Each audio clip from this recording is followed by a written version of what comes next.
Police officer accused of fatally shooting and killing Boniface Kariuki, a face mask vendor during the anti-government protests in Nairobi on the 17th of June, has been arraigned at the Milimani Law Courts to face murder charges.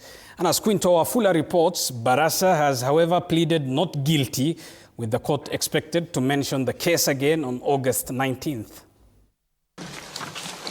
Drama unfolded outside Milimani Law Courts after the family of slain hawker Boniface Kariuki expressed dissatisfaction over the ongoing case. The family of Kariuki had raised concerns over Judge Klinzy Kimondo's decision to permit the accused officer Klinzy Baraza to wear a mask during his plea taken. They decried that they had been denied a chance to identify the person facing charges with the murder of their kin.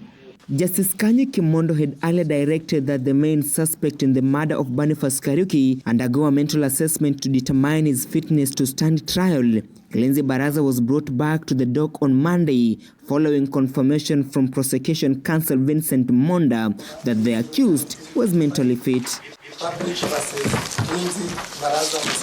Before Justice Kimondo, Baraza, who was charged with the murder, contrary to Section 203 as read with Section 204 of the Penal Code, pleaded not guilty to the murder charge. Defense counsel Felix Keitoni applying for Baraza to be released on bond. However, the prosecution opposed the application. Counsel Fred Ngatia, representing the family of the deceased, also objected the bond application.